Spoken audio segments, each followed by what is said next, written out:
बच्चे काफी बेटा गांव नहीं निकल गए छुट्टियों के लिए, यानी कि ऑनलाइन क्लास के लिए?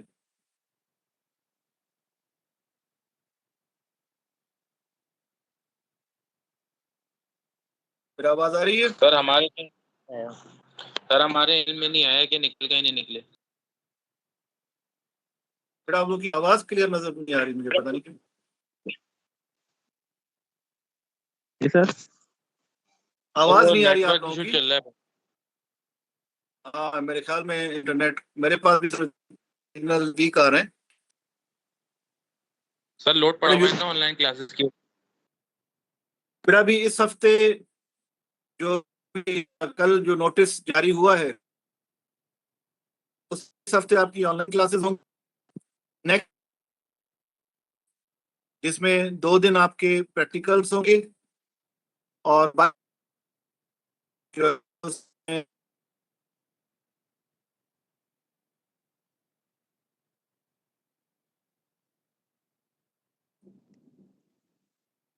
सर थ्योरी ऑनलाइन होगा, प्रैक्टिकल होगा? बेटा थ्योरी ऑनलाइन होंगी, क्योंकि अभी आपको पता है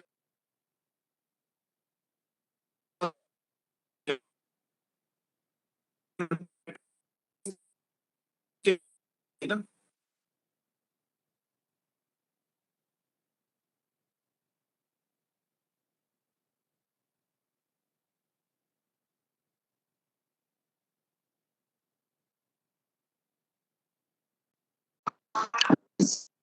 यूनिवर्सिटी तो ओपन हो यार,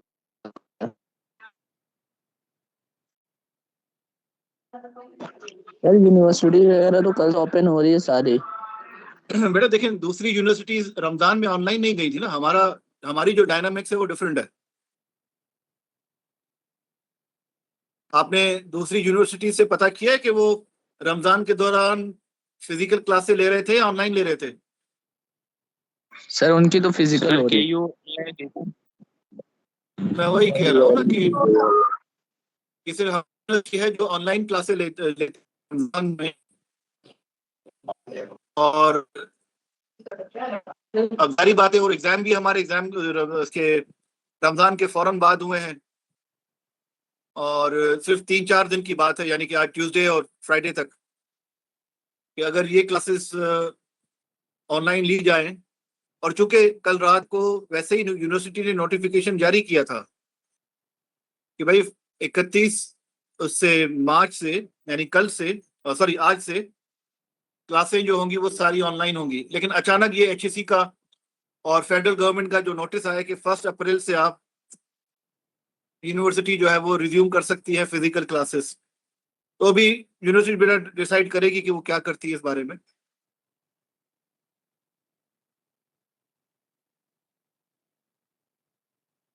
तो बेटा पेपर के बारे में जरा बताएं, चारों सवालों में से कौन सा सवाल मुश्किल था, और जो क्लास में हुआ था उसी में से था या कुछ आपको चैलेंजेस सामने आए?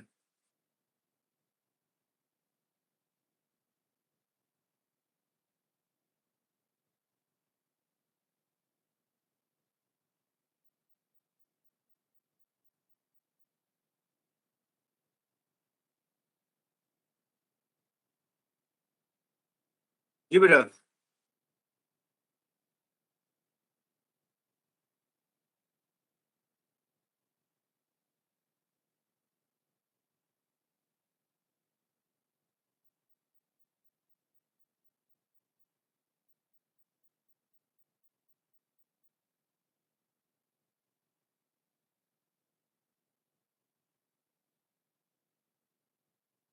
सर आवाज नहीं आ रही आपकी। मैंने कहा बेटा जो एग्जाम में क्वेश्चन आए थे उसके बारे में मुझे आपका फीडबैक चाहिए, जो क्लास में कवर किया था उसी में से था? सवालों की नौइयत कैसी थी, आपको समझने में करने में कोई दुश्वारी तो नहीं हुई? सर बस फिक्स्ड बायसिंग समझ में नहीं आया था, बाकी पूरा समझ में आ गया था। कौन सा? Fixed biasing question number. Okay, ये बेटा फिर आप क्वेश्चन नोट कर लीजिएगा, क्योंकि बेटा जब तक प्रैक्टिकली हम लोग चीजें नहीं करेंगे तो थ्योरी क्लियरली समझ में भी थोड़ी सी नहीं आएगी, क्योंकि इस सब्जेक्ट की नौइयत इस तरह की है कि जब बंदा प्रैक्टिकल करता जाएगा तभी उसको सही क्लियर पता चलेगा कि ये क्या हो रहा है। बाय द वे, आप वो एवरी सर्किट, की कैड और कंप्यूटर, वो जो सर्किट लैब है वो इस्तेमाल कर रहे हैं प्रोजेक्ट्स को प्रैक्टिस करने के लिए?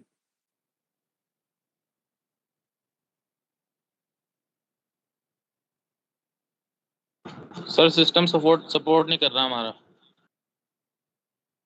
बेटा ये तो बिल्कुल बेसिक सॉफ्टवेयर्स हैं, ऑनलाइन वो आउटसोर्स हैं, ओपन सोर्स है ये तो। सर कीकैट इंस्टॉल किया था, वो सॉफ्टवेयर वो पीसी सपोर्ट नहीं कर रहा हमारा। ओके,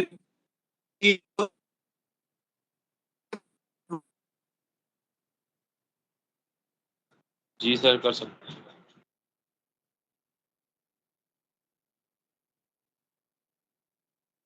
अच्छा बेटा, अगर हम लोग ऑनलाइन मोड में जाते हैं तो आपकी कल क्लास होगी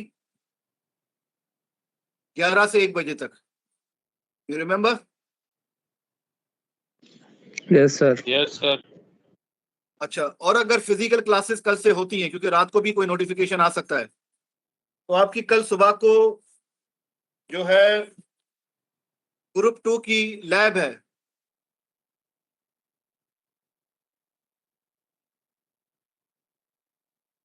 जी सर।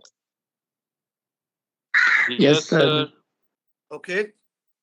अच्छा बेटा, एक और चीज यहाँ पर मैं बताऊं कि अभी आप लोग अवेलेबल होंगे, हम 4 से लेके 5:30 तक, 5:15 तक क्लास लेके 2 लेक्चर पूरे कर लें।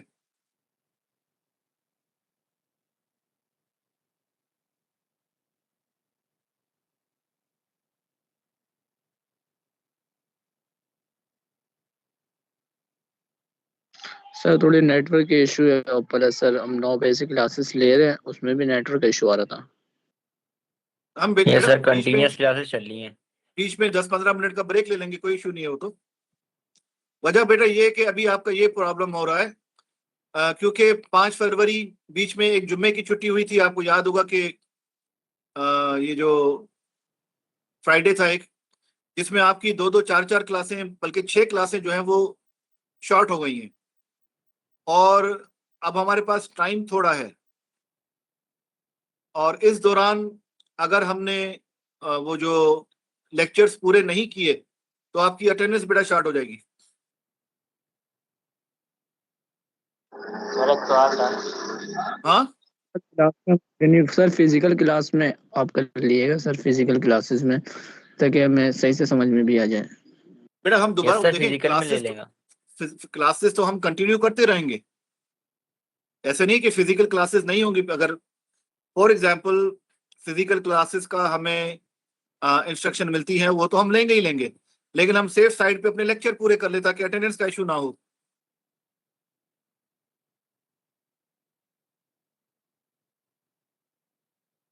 और मुझे इस बारे में अंदाजा है कि बेटा बच्चों, अब कुछ बच्चों की अटेंडेंस अच्छी है, लेकिन कुछ बच्चों की अटेंडेंस जो है वो, जिनके अभी इंटरनेट के मसले थे, ऑनलाइन क्लासेस के, कुछ के ग्रुप के मसले थे, जो कि ग्रुप ने उन्होंने सही चूज नहीं किया, तो 8 से 10 लड़के ऐसे हैं बच्चे जिनको ये मसले आ रहे हैं। तो अभी हम यस सर। इस तरह क्लास लेते हैं। दूसरा, अगर अगर हमारी ऑनलाइन क्लासेस कंटिन्यू रहती हैं इस हफ्ते, तो कल की बेटा क्लास में नहीं ले सकूंगा।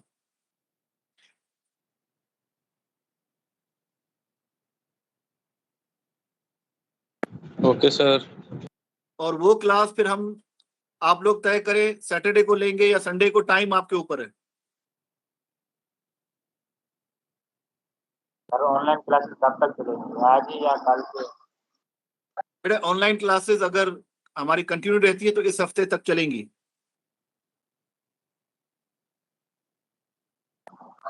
Okay sir.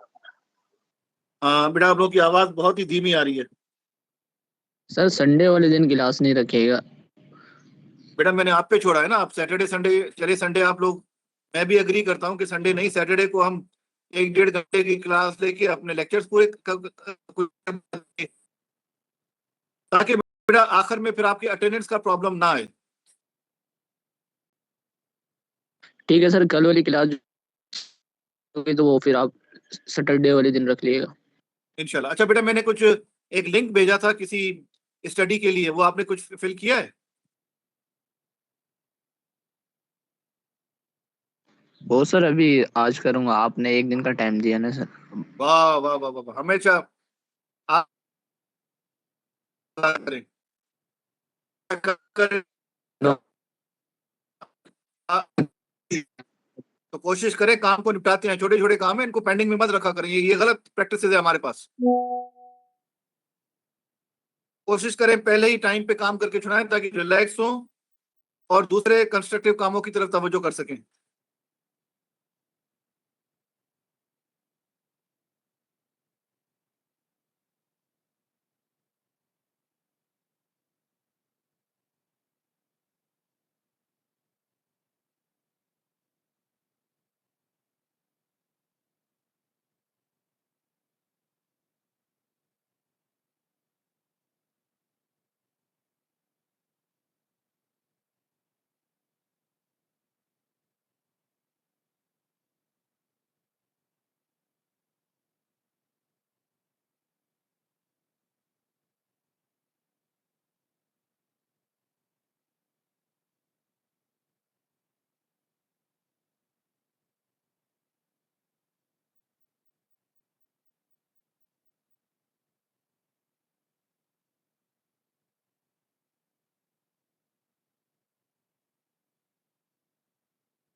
मेरा स्क्रीन पे भी आपको क्या दिख रहा है?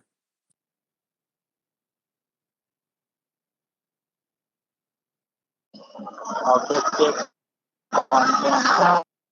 Course content. हाँ, कोर्स को मेरे इसमें जो ग्रीन पोर्शन है वो हम कवर कर चुके हैं और अभी आपका जो है वो कम से कम अल्हम्दुलिल्लाह तकरीबन 80% जो है वो हमने कोर्स कवर किया, लेकिन मैं इसको 80% नहीं कहूँगा क्योंकि जब तक प्रैक्टिकल हम पूरा नहीं करेंगे और फिजिकल प्रैक्टिकल क्लास में हम नहीं करेंगे तब तक आपको इनमें से काफ़ी चीज़ें क्लियर नहीं होंगी।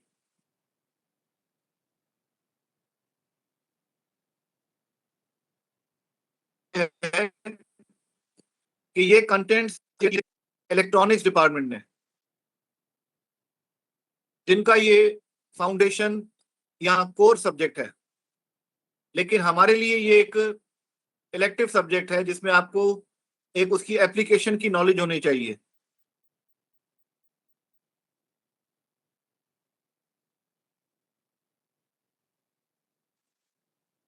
काफी हद तक कोई कंफ्यूजन है, कोई क्लैरिफिकेशन नहीं है, वो हम आमने सामने बैठकर फिजिकल क्लासेस में इंशाल्लाह क्लियर कर लेंगे।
फिर आप स्क्रीन पे क्या नजर आ रहा है?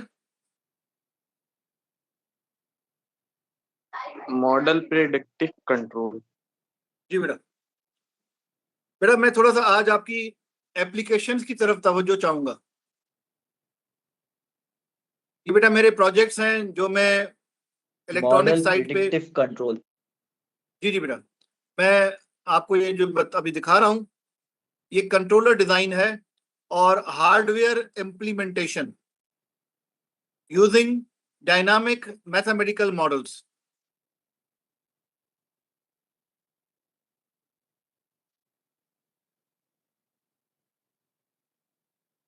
इसमें बेटा जो मैंने जो कंट्रोल टेक्निक्स यूज की हैं वो ये सामने आपके लिखी हुई हैं।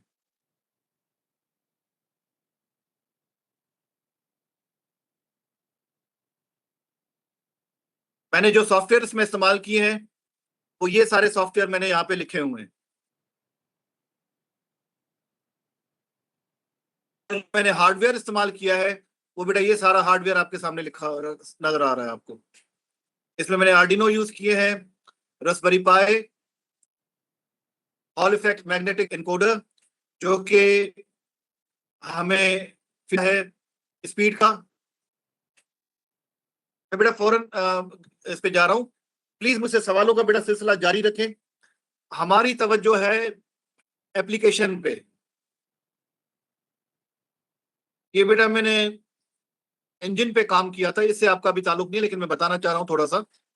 और उसके बाद जो मेरी अपनी पीएचडी थी बेटा वो ओवरलेस व्हीकल पे थी, ठीक है। और ये इलेक्ट्रिक कार का मैं आपको पहले दिखा चुका हूं। अच्छा बेटा होता क्या है, ये सामने क्या चीज नजर आ रही है? Sir drone. सर ड्रोन या ड्रोन। हाँ आप नाम से जानते हैं, लेकिन इसका जो टेक्निकल नाम है वो है क्वाडकॉप्टर। इसको क्वाडकॉप्टर क्यों कहते हैं? सर 4 फैन है इस वजह से। 4 फैन है। अच्छा बेटा इसमें देखिए सारे दरमियान में जो है इलेक्ट्रॉनिक सिस्टम्स यूनिट्स लगे हुए हैं, ठीक है। हम क्या करते हैं as an engineer, as a researcher, हम पहले इस सिस्टम की किनेमेटिक्स पे काम करते हैं। किस पे काम करते हैं? काइनेमेटिक्स। ये क्या चीज होती है बेटा?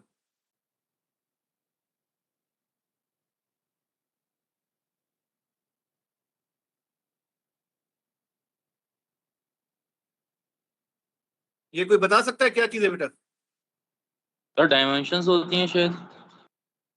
ये बेटा उसकी जो डिग्री ऑफ फ्रीडम है या मैन्यूवरिंग है वो कार्टेशियन कोऑर्डिनेट के मुताबिक कितने डायरेक्शन में हो सकता है। तो आप देख सकते हैं कि इसमें जो ब्लैक बीच में एक्स वाई जेड है, सारी बात है क्वाड्रोकॉप्टर एक्स वाई जेड तीनों में काम करता है, मूव होता है। अच्छा मुझे बताएं गाड़ी जेड एक्सिस में काम चलती है क्या?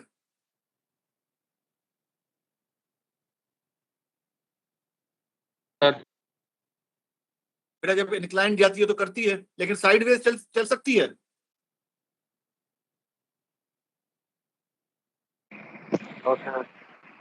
हाँ तो उसमें लिमिटेशंस हैं। क्वाड्रोकॉप्टर हमारा एयर में होता है तो वो तीनों डायमेंशन में जा सकता है, ना सिर्फ वो ट्रांसलेशनल यानी कि स्ट्रेट मूवमेंट कर सकता है, वो रोटेट भी कर सकता है।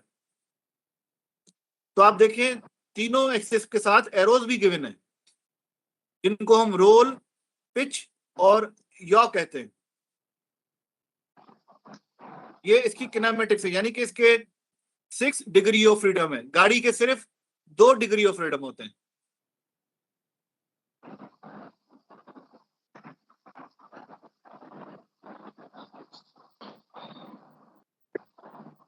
यू अंडरस्टैंड माय पॉइंट बेटा? गाड़ी या तो सीधी जा सकती है या पीछे आ सकती है, या वो लेफ्ट और राइट टर्न लेगी वर्टिकल एक्सिस के अबाउट, और कुछ नहीं होता गाड़ी में। ये तो हो गई इसकी किनेमेटिक्स जिसमें हम सिर्फ मोशन देखते हैं विदाउट कंसीडरिंग फोर्सेस।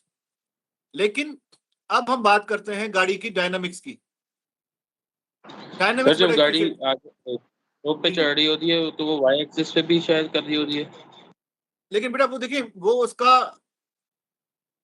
उसकी वजह से है, जमीन की वजह से है, वो गाड़ी का अपना इनबिल्ट बिहेवियर नहीं है। Okay sir. ऐसे तो खुदा ना खास्ता गाड़ी खाई में भी गिरती है तो वो वर्टिकली डाउनवर्ड जाती है, लेकिन उसका जो डिजाइन बिहेवियर है उसमें तो ये चीज नहीं होती।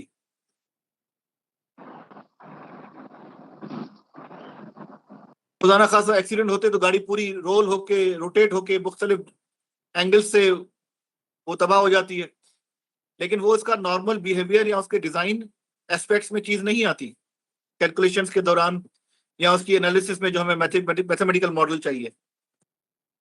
बेटा ये क्वाड्रोकॉप्टर की अब डायनामिक्स है, क्योंकि क्वाड्रोकॉप्टर रोटेट करता है तो उसमें हम एंगुलर एक्सेलरेशन और उनका तस्करा करेंगे।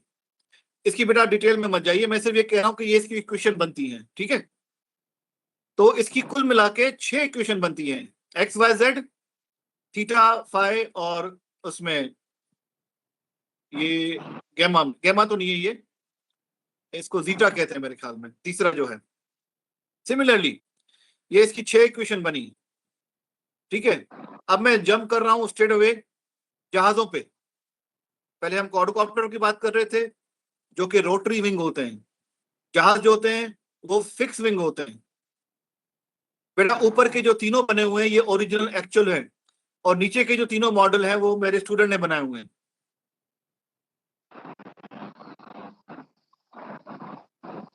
अब जहाज की भी डायनामिक्स होती है कि वो एक्स वाई जेड में कहां कहां घूमता है, तो उसकी भी 6 डिग्री ऑफ फ्रीडम होती है, ठीक है।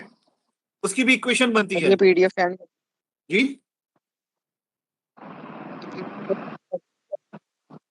बेटा क्या बोल रहे हैं?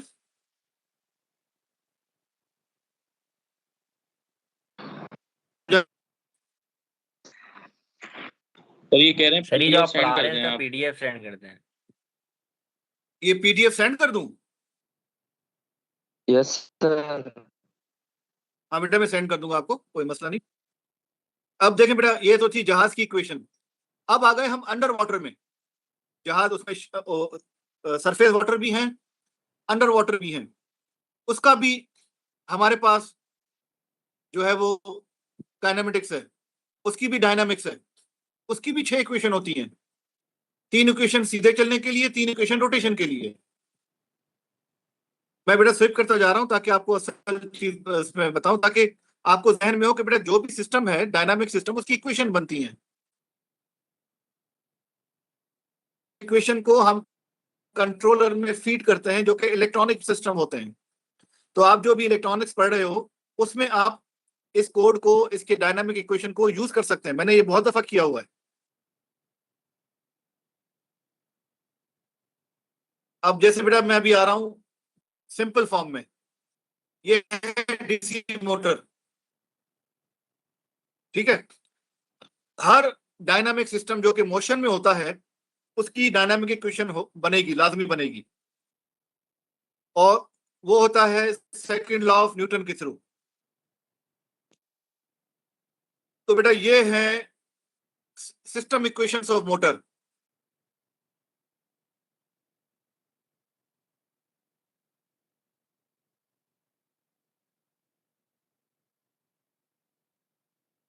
अब मोटर तो खाली रोटेट करता है, तो आप देखें हर इक्वेशन में आपको थीटा मिल रहा है, एक्स वाई जेड का ताल्लुक यहां पे नहीं है। सिंपल मोटर बेटा जो आपने चलाए भी थे, जो मैंने आपको तारों से कनेक्ट करके चलवाए थे,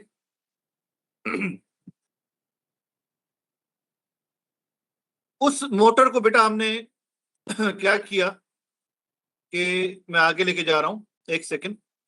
ये बेटा पूरा सिस्टम है।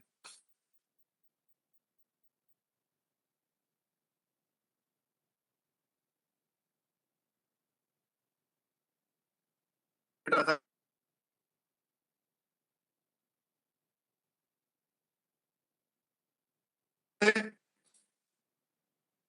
ये वाला इधर वो ब्रेडबोर्ड से कनेक्टेड है, ब्रेडबोर्ड से आपका मोटर कनेक्टेड है, मोटर से उसका कंट्रोलर कनेक्टेड है, और कंट्रोलर से बैटरी कनेक्टेड है। लेकिन अब आपको इस तरह नहीं चलाएंगे जिस तरह हमने चलाया था कि सिंपली हमने पॉजिटिव नेगेटिव टर्मिनल जोड़ दिए तो वो चलना शुरू हो गया। इसमें इतनी ज्यादा पंचायत या फटीक करने की क्या जरूरत थी? कोई मुझे बता सकता है बेटा?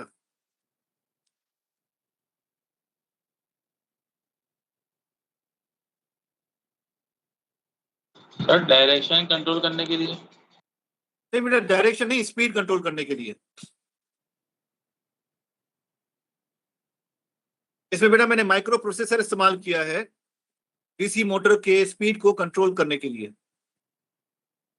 और ये करने के बाद ये देखिए बेटा, मैं अगर चाहूं तो उसको 100 की स्पीड पे चलाऊं। ये आपको सेट पॉइंट्स नजर आ रहे हैं इधर। अगर मैं चाहूं तो 100 की स्पीड पे चलाऊं, 200 की स्पीड पे चलाऊं, 300 की या 360 की। ये रोबोट जो कंट्रोल करते हैं वो कैसे करते हैं? मोटर की स्पीड को कंट्रोल करके। उसमें यही सिस्टम इस्तेमाल होते हैं। इसी तरह की इक्वेशन इस्तेमाल होती हैं, फिर उनको ऑटोमेटिक किया जाता है।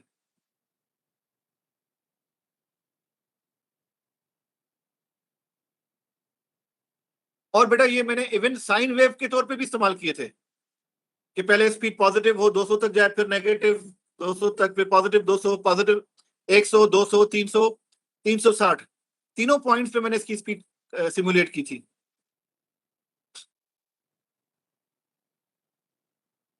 तो ये सब कैसे मुमकिन हुआ? इसको बोलते हैं बेटा मैकाट्रॉनिक्स। क्या बोलते हैं? मेगाट्रॉनिक्स। जी, मैकेनिकल एंड इलेक्ट्रॉनिक्स। उसमें कंप्यूटर सिस्टम इंजीनियरिंग भी आ जाती है, उसमें आपका आईटी का भी अमल दखल है। इन सब का मिक्सचर होके, इन सब का ब्लेंड होके आपको मैकेट्रॉनिक्स मिलता है, जिसको आप आजकल दुनिया में वो बहुत ही कॉमन यूज होता है। ये जो बॉम्ब फेंके जा रहे हैं, ये किस तरह अपने टारगेट पे लगते हैं?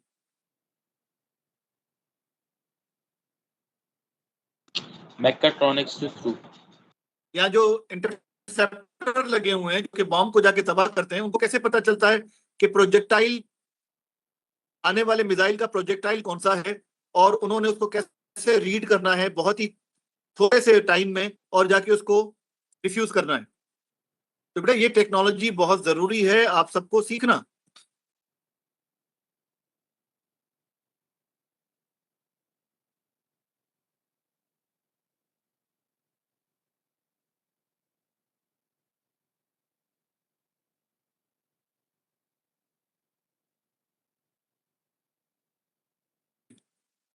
इंडस्ट्रियल की है तो हमारा क्यों जरूरी है इसको इलेक्ट्रिकल को सीखना? बेटा देखिए, आपका क्या है, इंडस्ट्रियल मैनेजमेंट एंड टेक्नोलॉजी। अब आपके जहन में इंडस्ट्री का क्या खाका बना हुआ है? जो पाकिस्तान की इंडस्ट्रीज हैं, हम बात कर रहे हैं इंडस्ट्रियल 4.0 की, इंडस्ट्रियल रिवोल्यूशन 4.0। उसके बारे में कोई जानकारी है आपको? No sir. No sir. No sir.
Sir आवाज नहीं आ रही।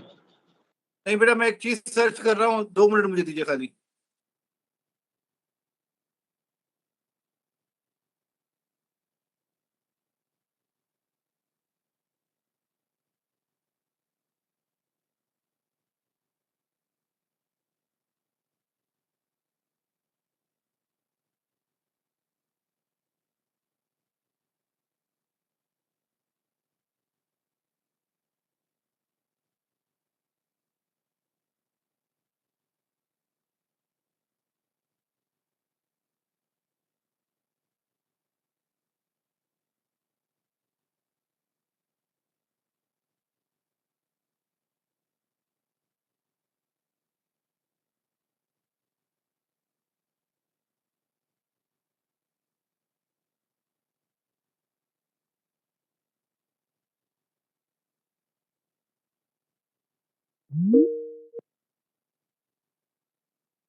बेटा थोड़ी देर वेट कीजिएगा, just few second, few minutes.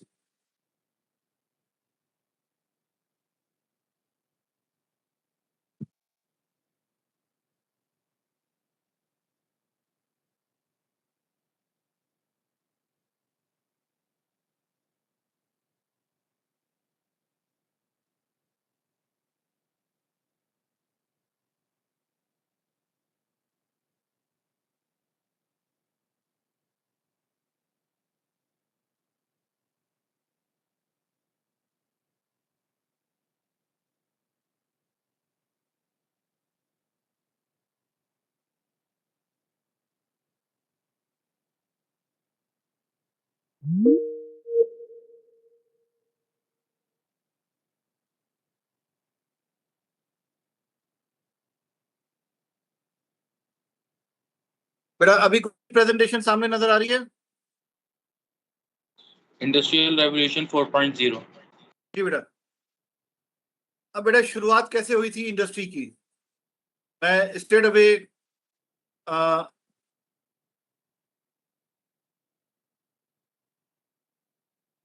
Industrial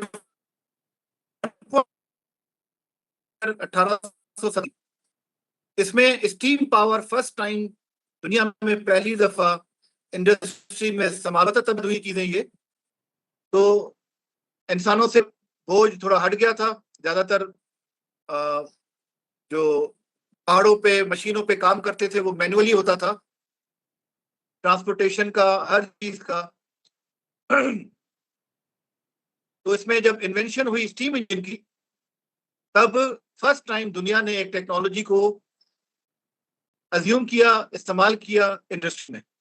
तो ये बहुत बड़ा इनकलाब, रिवोल्यूशन मीन इनकलाब, ये बहुत बड़ा इनकलाब आया था कि 1784 से लेके 1870, तकरीबन कमोबेश 90 साल, यानी कि 86 ईयर्स। तो इस दौरान बहुत तेजी से तरक्की हुई थी, दुनिया ने तरक्की की थी। इसको कोई कहते हैं इंडस्ट्रियल रिवोल्यूशन 1.0, जिसमें लोकोमोटिव इंजन, स्टीम इंजन मुतारिफ हुए थे फर्स्ट टाइम। सेकंड रिवोल्यूशन में बेटा क्या आया था? जब इलेक्ट्रिसिटी पैदा हुई थी, निकोला टेस्ला ने, जब ये इलेक्ट्रिसिटी का जन्म हुआ था स्टीम इंजन के बाद, तो मास प्रोडक्शन बढ़ने लगी, लोगों को अच्छी मयारी चीजें मिलने लगी, असेंबली लाइंस बनी। लेकिन उसका जो मेन किरदार था वो क्या था, जो इनकलाब लाने की वजह बनी, वो थी बिजली। पहले जो कि नहीं थी, इससे पहले स्टीम इंजन यानी फ्यूल से, कोयले से, इनसे चीजें चलती थी। फिर इलेक्ट्रिसिटी आ गई तो उसने काफी मामला आसान कर दिया, और ये भी तकरीबन 100 साल तक चली, से लेकर 1969 तक।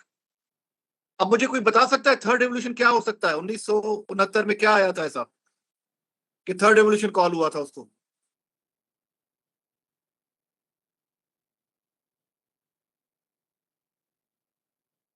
पेट्रोल और डीजल पे चलने वाली मशीन। ये बेटा पेट्रोल पे चलने वाली मशीन। आवाज बेटा आपकी सही नहीं आ रही, थोड़ा क्लोज करके बोले माइक पे।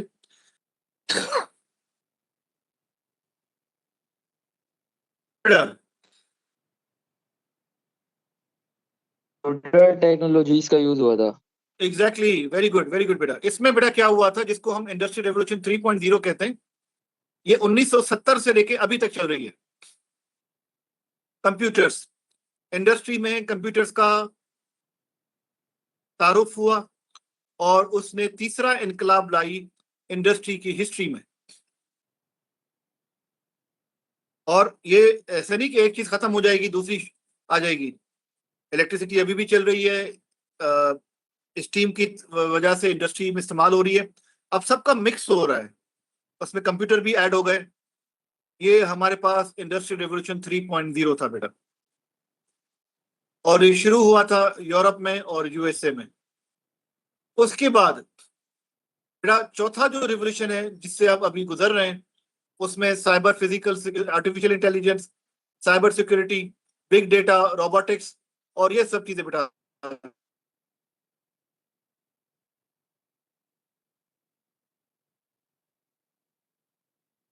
तो बेटा आपको टेक्नोलॉजी तो सीखनी पड़ेगी ना। तो जब तक आप ये मत सोचें कि अभी हम फर्स्ट ईयर में हैं, हम अभी बस ये सब्जेक्ट पढ़ के यहीं पे खत्म हो जाएगा। जो आप माजी में पढ़ते हो वो आगे इस्तेमाल होता जाता है। अगर आप नहीं करेंगे तो बेटा आपका नुकसान है। मैंने 2001 में ग्रेजुएशन की थी, 2011 में पीएचडी की थी, लेकिन अभी तक मैं नई नई चीजें सीख रहा हूँ, नए नए सॉफ्टवेयर सीख रहा हूँ, उनको रिजॉल्व कर रहा हूँ। तो जब तक बेटा जिंदगी है, सीखना जो है वो एक नेवर एंडिंग जर्नी है। तो आपको एप्लीकेशन आनी चाहिए कि भाई हम पढ़ तो रहे हैं लेकिन इसको इस्तेमाल कहाँ करेंगे। अब बेटा ये पूरी 4.0 के कॉन्सेप्ट्स हैं, जैसे मेजर एरियाज हैं, मेजर एरियाज ऑफ इंडस्ट्री 4.0, ये मुख्तलिफ उन्होंने पिक्चर्स के थ्रू शो किए गए। क्लाउड कंप्यूटिंग हम इस्तेमाल करते हैं, आर्टिफिशियल इंटेलिजेंस इस्तेमाल होती है, रोबोटिक्स का इस्तेमाल है। तो इसमें तो बेटा सारा इलेक्ट्रॉनिक्स का काम है। तो जब आपको उन डिवाइसेस का, इनके इस्तेमाल का पता नहीं होगा तो कैसे काम करेंगे। 3D प्रिंटिंग में इलेक्ट्रॉनिक्स का बहुत बड़ा इस्तेमाल है, ऑगमेंटेड रियलिटी है, रिन्यूएबल एफिशिएंट एनर्जी है, and so on. There is no limit, there is no and.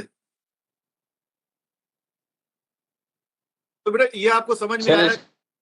जी जी जी बेटा। इसके अंदर किस चीज कहाँ इस्तेमाल होती है ये जगह, या इसकी जो वर्किंग चल रही है एप्लीकेशन में, ये भी इसके अंदर हमारे कोर्स के अंदर है? नहीं बेटा देखें, अब आपने इलेक्ट्रॉनिक्स के बारे में बेसिक चीजें थोड़ी बहुत सीख ली है ना, अब आपको एक रास्ता मिल जाता है उधर से आगे एंटर होने का। यार अब इसका इस्तेमाल कहाँ पर है, अब इसको मैं अपने जो प्रोजेक्ट्स बना रहा हूँ उसमें कहाँ पे इस्तेमाल लाऊं, ताकि मैं आगे जाके उस प्रोजेक्ट को प्रोडक्ट के फॉर्म में कन्वर्ट करूं और उससे अपनी मैं एक कमोडिटी तैयार करूं जो कि लोगों के लिए काम आए, और आपका अपना बिजनेस उसमें डेवलप होगा। आप अपने साथ 50, 100, 1000 बंदे अपॉइंट करेंगे, उनको उनको रोजगार फराहम करेंगे, तो बेटा सोसाइटी इसी तरह बेहतर होती है।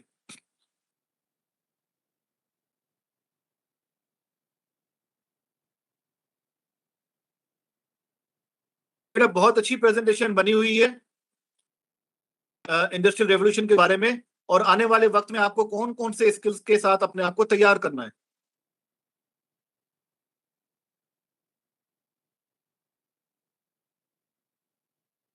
बेटा ये यहाँ सेंड तक कोई कर सवाल हो दिएगा आपका? सर, फाइल शेयर कर नो दीजिएगा। सर,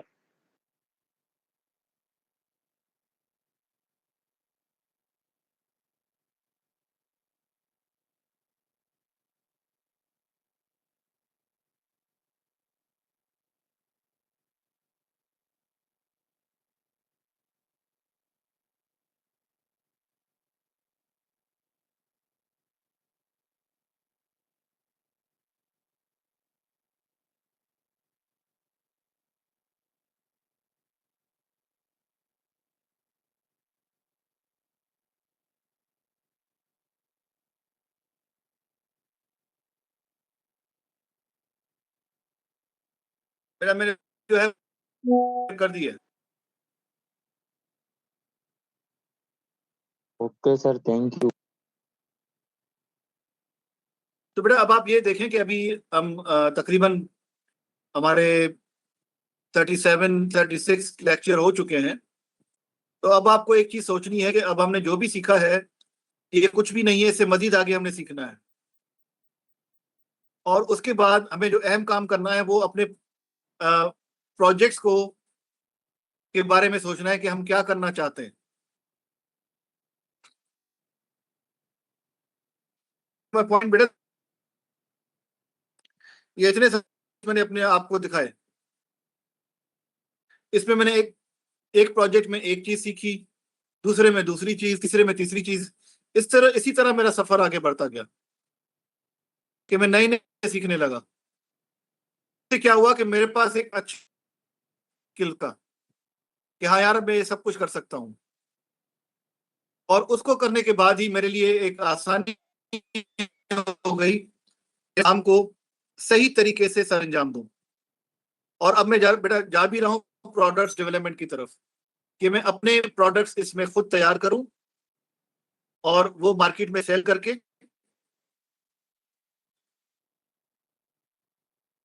और अपनी जिंदगी को बेटा बेहतर करूं।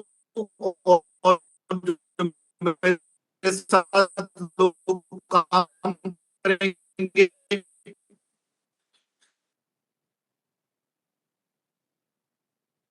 बेटा इंसान वही करता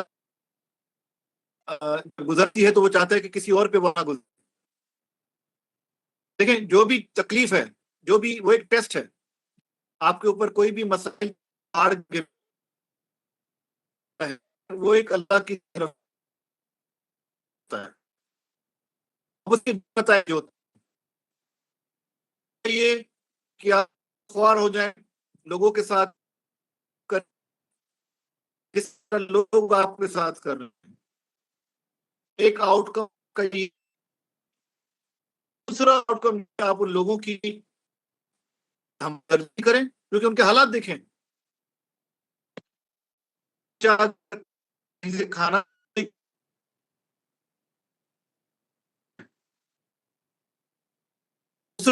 कि आप अपने आप को बेहतर, वही कॉन्सेप्ट है लर्निंग देन अर्निंग और फिर रिटर्निंग। तो फिर आप ऐसा करें कि अपने आप को बेहतर करें और जो आप पे बुरा वक्त गुजरा है जिन लोगों की वजह से उनको दरगुजर करके माफ करके आप अपने से नीचे उन लोगों को देखें जो आप ही के एक टाइम पे खड़े हुए हैं। जब आप तकलीफ में थे तो आप आपने मेहनत करके अपने आप को ऊपर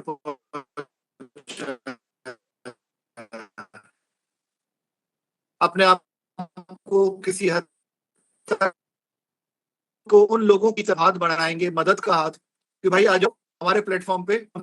असल में यही बेटा दीनी जो है पहलू है, एक बहुत अहम पहलू है ये जिसमें हम इस चीज का जो है वो इस्तेमाल करें। अब बेटा मैं आपकी जहन साजी करूंगा प्रोजेक्ट्स बनाने की तरफ कि इसी तरीके से हमें इंडस्ट्रियल रेवोल्यूशन की तरफ जाना है। आप कहां पे खड़े हैं, पाकिस्तान की इंडस्ट्री कहां पे खड़ी है, वो इंडस्ट्रियल रेवोल्यूशन के किस लेवल पे खड़ी है,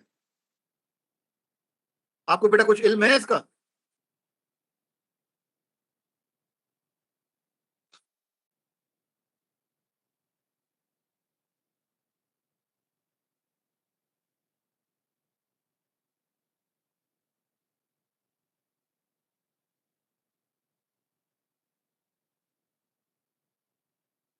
जी बेटा।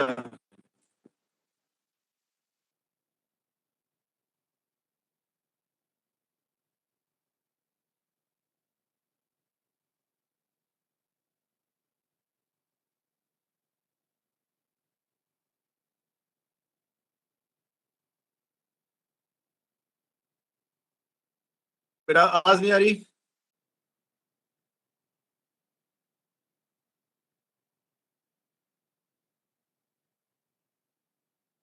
हेलो हेलो टेस्टिंग हेलो बेटा, कहाँ चले गए सारे? जी जी सर। बेटा मेरी बातें समझ में आ रही है या नहीं आ रही है?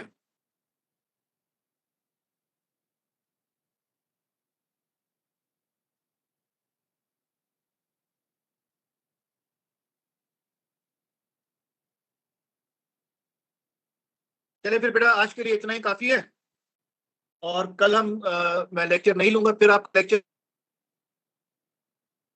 Okay sir. Okay sir. ठीक है? इंशाल्लाह फिर बेटा फिर फ्राइडे को इंशाल्लाह मुलाकात होगी। Okay okay sir. अल्लाह हाफिज सर। ओके बेटा, अल्लाह हाफ़िज़।